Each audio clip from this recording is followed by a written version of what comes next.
Hello children, welcome to AIMS India's online classes. This is biology session. You are watching diversity of living organisms part 6. So we are discussing about the classification of living organisms.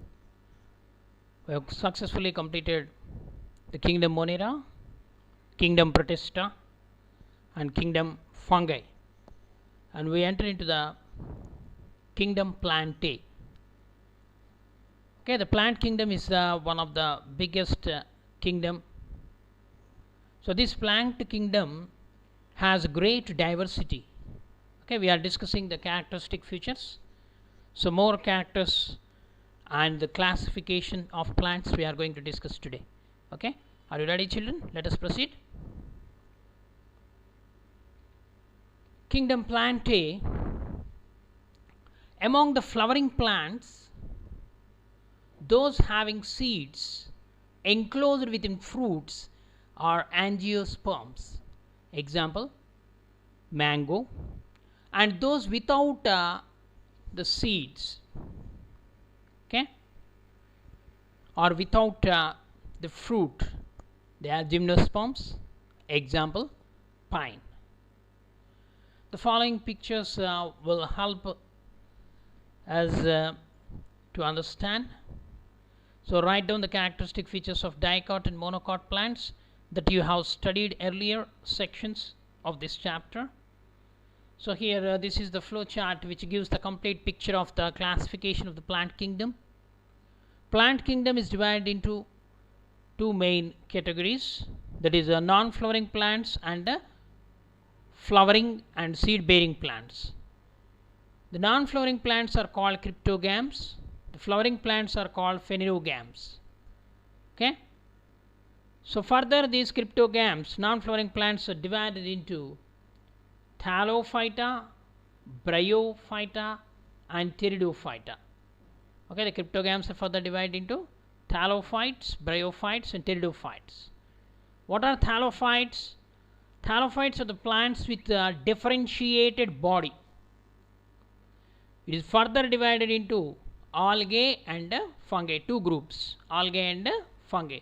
Algae are autotrophic, fungi are heterotrophic. The bryophyta means they have false roots and leaves. Pteridophytes. So among these cryptogams, thallophytes, bryophytes and pteridophytes, the pteridophytes are advanced. They possess true roots and leaves. They are vascular cryptogams. They are called vascular cryptogams. Okay. So the bryophytes, they are amphibious plants. They are amphibious plants. If you take thallophytes and bryophytes, they possess primitive roots or root-like structures, but not true roots, and even other parts, stem and leaves are also not well developed. Okay, but whereas in pteridophytes, they possess well developed vascular system. So true roots, stem and leaves are present. And phanerogams means these are modern plants. They are called the flowering plants and seed bearing plants. Okay, they are divided into two groups, that is gymnosperms and angiosperms. Gymnosperms are naked seeded plants, and the angiosperms are seeds embedded in the fruits, the plants with seed embedded in the fruits. Angiosperms are further divided into monocots and dicots. Monocots means the seeds with single cotyledon. The dicots means the seeds with two cotyledons. Okay, so this kind of plants classification, the Plantae, divided into two. The plants with undifferentiated body, they are called cryptogams. The plants with differentiated plant body, they are called phanerogams.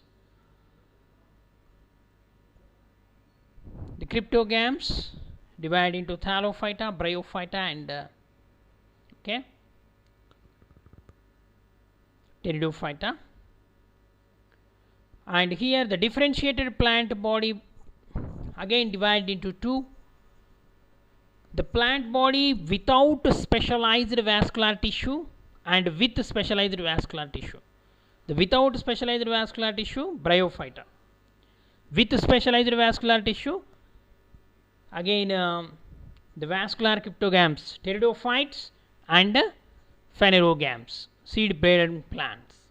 Okay, so these phanerogams are divided into naked seed bearing plants called gymnosperms, and bear the seed inside the fruit, those plants are called angiosperms. Angiosperms are again divided into monocots and dicots. This is the flow chart which explains the classification of plantae. Now come to kingdom Animalia. The kingdom Animalia is another largest in the classification. These are the organisms which are eukaryotic, multicellular and heterotrophic in nature based on nutrition. Their cells do not have cell walls. The most animals are mobile, and they are further classified based on the extent and the type of the body design differentiation found. The major groups are the Porifera, Coelenterata, Platyhelmans, Nematohelmans, Annelids, arthropods, mollusks, Echinodermata, Protochordata, Vertebrata. Okay, so like that it is divided into several phyla. The major groups, first one, Porifera. What are poriferans? The poriferans, the word porifera means the organism with holes, or they are also called pore bearing animals. So these are non-motile animals. They are fixed, attached to some solid support. Okay, there are holes or pores all over the body in the poriferans. So this is an example, sponges. Cycon is the best example, and this poriferan characteristic features, if you take, pored body lead to a special system that is called canal system.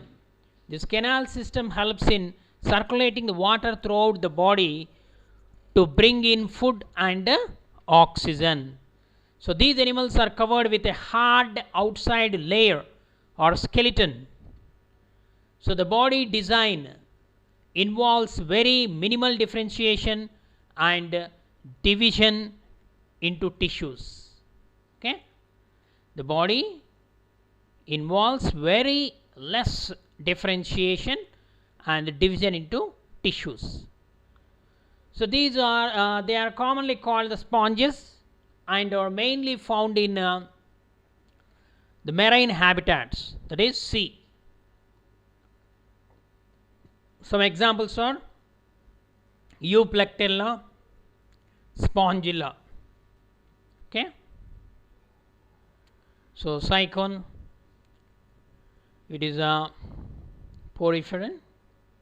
The main characteristic features, pore bearing body. Okay, next, Coelenterata. What are coelentrates? Coelentrates are also called cnidarians, the special cells present in them. So these are aquatic forms showing more body design differentiation as compared to poriferans. Okay, we are discussing from simple to complex. Compared to poriferans, coelentrates are much evolved. Okay, there is a cavity in the body, the space.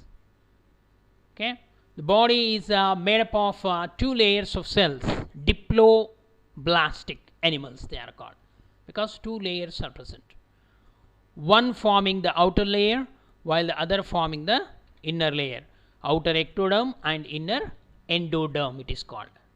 Okay, diploblastic animals, and they possess body cavity, coelenteron. The body cavity is called as coelenteron. Okay, that's why they are called coelenterate. Okay, some live in colonies, in groups, like the corals that are tiny, nearly 3 to 56 millimeters. They are tiny, 3 to 56 millimeters, but their colonies where we may find several types of them, or as a huge as say as an island. Okay, they occupy several square kilometers, 1800 square kilometers. Okay, the marine in the seabed they occupy, while others like hydra, jellyfish and sea anemones, they are common examples which can lead a solitary life. Okay, free living. So this is a hydra with the help of tentacles it moves. Okay, and next phylum, Platyhelmans. The body of the animal, the Platyhelmans, in this group is far more complexly designed than in the two other groups, okay, which we have studied, Porifera, Coelenterata. The body of these animals, Platyhelmans, is more complicated. Okay, we have considered so far this is somewhat complicated. The body is bilaterally symmetrical. Till now we didn't come across the symmetry, but here the Platyhelmans, they are bilaterally symmetrical. Okay, we can divide that animal into two equal halves, okay, in any plane. Then it is called bilateral symmetry, bilaterally symmetrical. The meaning that the left and right halves of the body have the same design. There are three layers. These are triploblastic. Okay, the three layers of cells from which differentiated tissue can be made. Okay, which is called triploblastic. Means here along with ectoderm and endoderm, another one, the mesoderm is present. Middle mesoderm is also present. So this allows the triploblastic nature allows outside and inside the body lining as well as some organs to be made. Okay, there is some degree of tissue formation. Okay, tissue level organization is seen in these Platyhelmans. Okay, most of these animals are parasitic in nature. They are called tapeworms. Common name is tapeworms. Okay, next continuation. There is no internal body cavity.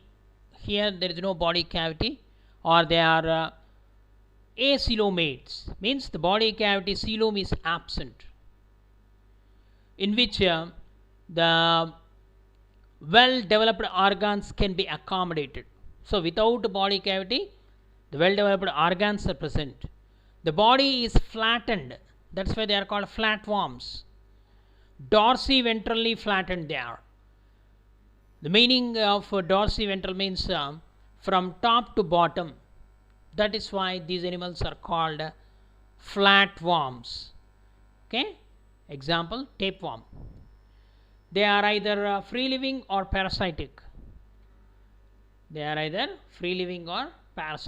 Some examples of the free living animals are planarians, planaria. Okay, planarians or the Platyhelmans, they are free living. Or the parasitic animals like liver fluke, blood flukes, tapeworm.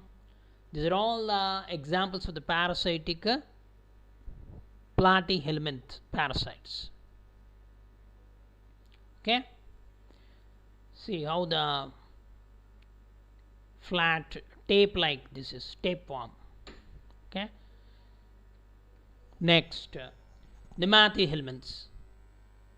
The nematoda or the nematode body is also bilaterally symmetrical, and these are also triploblastic. Three layers are present. However, the body is cylindrical rather than flattened.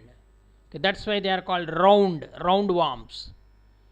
Okay, there are tissues but no real organs. although a sort of body cavity or a pseudocoelom is present. Okay, they are acoelomates, platyhelminths, but here nematyhelminths are pseudocoelomates. Okay, pseudocoelom is present. So these are very familiar as parasitic worms causing diseases such as the worms causing elephantiasis, filaria, and the worms in the intestine, roundworms or pinworms. Okay, so here roundworm, so they are not flat, they are round, cylindrical.